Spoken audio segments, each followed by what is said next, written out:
Então, o que eu vou lhe mostrar aqui é apenas uma motivação para você perceber que a equação de Schrödinger dependente do tempo que eu vou escrever aqui é consistente com essa equação independente do tempo, cujos resultados nós já examinamos em alguns casos. Tá? Para isso, perceba que se eu substituir a parte espacial ψ de x pela função de onda completa, esse termo onde aparece a derivada segunda com relação a x, primeiro eu vou ter que transformar essa derivada aqui de derivada ordinária em derivada parcial.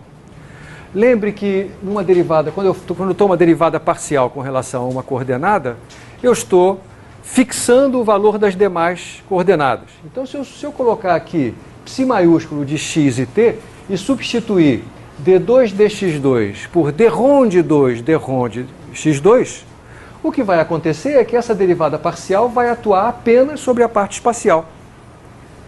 E essa parte espacial, como é a função de uma variável apenas, a derivada parcial tomada sobre ela se transforma numa derivada ordinária. Dito de outra maneira, o termo que contém a derivada temporal, ele não é afetado por essa derivação. Verdade? Então, se eu multiplicar essa equação, todos os membros dessa equação por e elevado a menos i ômega t, eu não estarei mudando nada e eu poderei fazer a seguinte transformação. Então, eu estou multiplicando todas as parcelas por e elevado a menos i ômega t. O que vai acontecer é que eu vou ter a primeira parcela escrita assim, porque quando eu multipliquei por e elevado a menos i ômega t, como esse termo não é afetado por essa derivada espacial, eu posso incorporar aqui dentro, e esse produto é o que eu chamei de ψ maiúsculo. Então, este termo aqui, para funções de onda que tem esta cara, é exatamente igual a esse, multiplicado por e a menos i ômega t. Quando eu multiplico essa segunda parcela por e a menos i ômega t, aqui aparece a função de onda total, ψ grande de x e t. E do lado direito vai aparecer e, que multiplica ψ de x vezes e elevado a menos i ômega t, que é outra vez ψ grande, ψ maiúsculo de x e t. Então, para os estados estacionários de um sistema quântico, cuja função de onda é dada por esse produto, a equação de Schrödinger independente do tempo pode ser escrita desta maneira. Eu não mudei nada. Ao multiplicar por e elevado a menos i ômega t, eu obtive essa equação aqui. Agora eu posso pensar numa coisa. Esse termo que aqui está, ele envolve a energia, claro, porque o estado estacionário é um estado que tem energia bem definida, por isso que aparece esse E do lado direito, né? Eu posso fazer com que esse lado possa ser escrito como uma derivada temporal.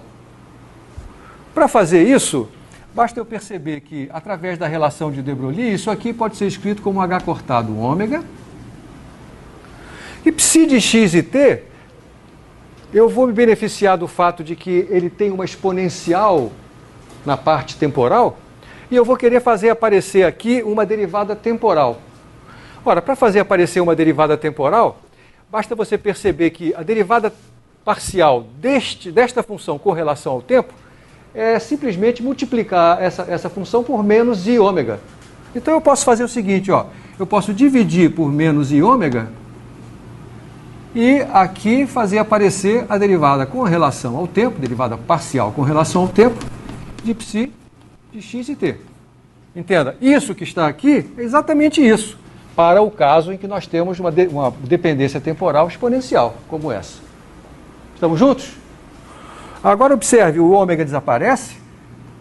1 sobre menos i, eu posso escrever de um jeito mais simpático, eu detesto ter i no denominador. Para fazer sumir o i do denominador, eu multiplico em cima e embaixo por i. Quando eu faço isso, aqui aparece menos i quadrado é 1. Então, eu acabo de lhe mostrar que a equação de Schrödinger independente do tempo é consistente com esta equação nova que eu acabo de escrever para as funções que descrevem estados estacionários. Agora eu vou postular, esta é a equação de Schrödinger dependente do tempo. Qualquer função de onda, e não apenas aquelas que descrevem estados estacionários, deve satisfazer a essa equação. Eu estou postulando isso. Se esse postulado está correto ou não, depende de eu confrontar o resultado das previsões que eu obtenho com esta equação com a experiência.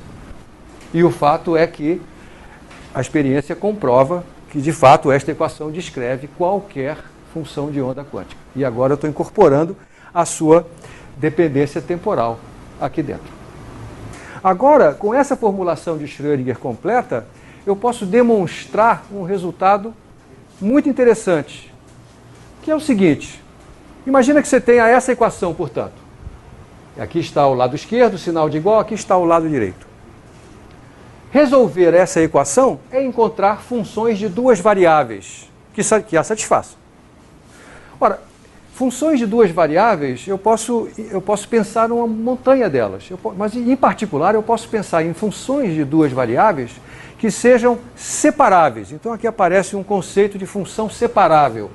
Eu digo que uma função de muitas variáveis é separável se eu consigo escrevê-la como um produto de funções de uma variável só. Nesse caso, o que significa dizer que a função psi grande de x e t é separável? Significa dizer que eu posso escrevê-la como um produto de uma função que dependa só de x, eu vou escrever assim, x grande de x pequeno, por uma função que depende só de t, vou chamar assim, t grande de t pequeno. Cuidado, não é qualquer função de duas variáveis que pode ser escrita daquela maneira.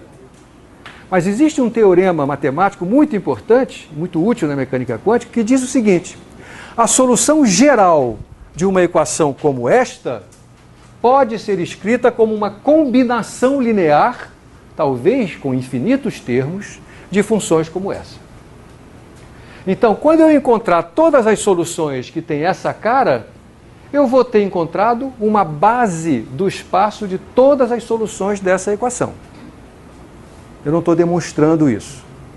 Vamos ver, se eu substituir psi grande de x e t por um produto, o que vai acontecer com a equação de Schrödinger completa?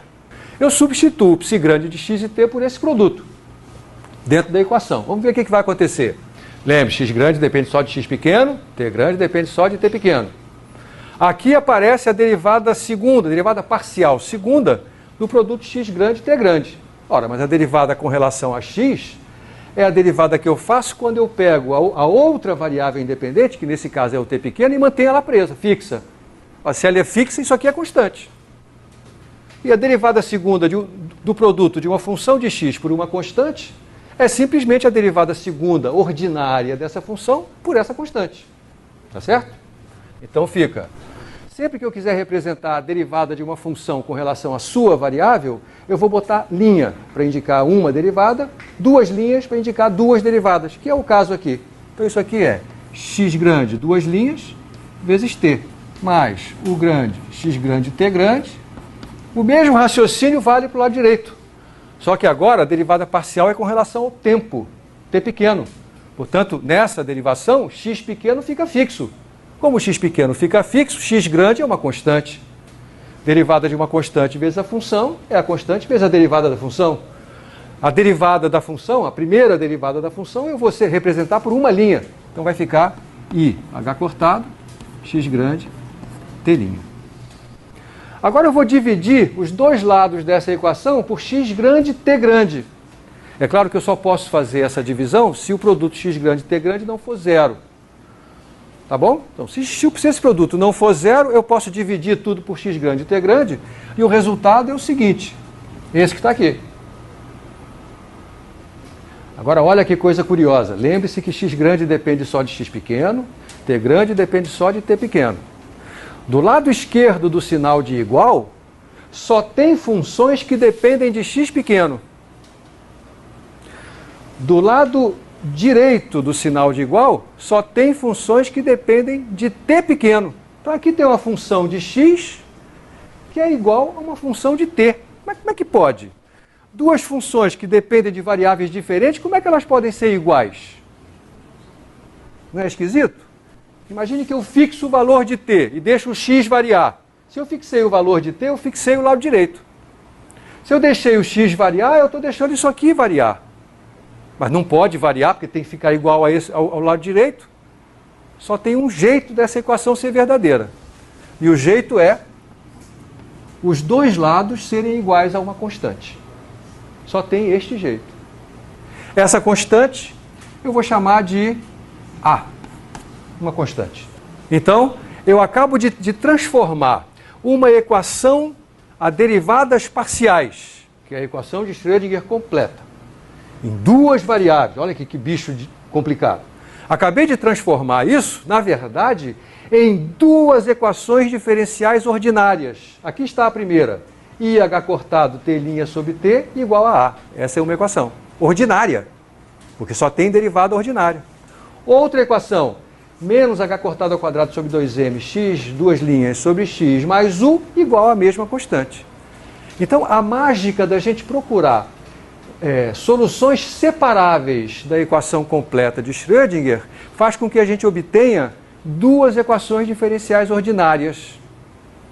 E isso simplifica a solução do problema. Então, é por isso que a gente usa essa técnica. Então, sempre que eu encontro uma equação a derivadas parciais, a primeira coisa que eu tento é encontrar soluções separáveis, porque eu já sei que com esse raciocínio que eu acabo de reproduzir para você, eu vou ser capaz de separar ou de simplificar o problema substituindo a equação a derivadas parciais por várias equações diferenciais ordinárias, que são mais fáceis de resolver. Vamos resolver uma de cada vez. Vamos resolver essa daqui, por exemplo. Essa equação está me dizendo que tem uma função de t, cuja derivada é proporcional à própria função. Vou lhe mostrar isso com mais clareza. Mas eu detesto i no denominador.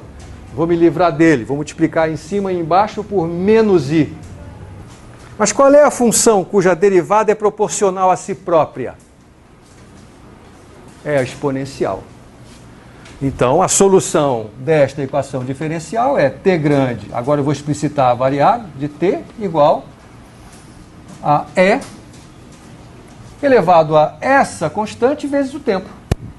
Menos i a sobre h cortado vezes o tempo. Observe que com esse raciocínio eu recuperei a parte temporal das soluções estacionárias a que eu me referia antes. E agora a gente descobre quem é A. Está vendo quem é A aqui? Ó? Essa constante, que eu não sabia direito quem era quando eu comecei esse processo, apareceu nessa combinação, ó, A sobre H cortado, como argumento dessa exponencial. Mas eu sei que isso aqui tem que ser o ômega, que apareceu nas soluções estacionárias. Se aquilo é ômega, quem é que dividido por H cortado dá ômega? É a energia. Então, de fato, esse A não é nada de novo, este A é, na verdade, a energia.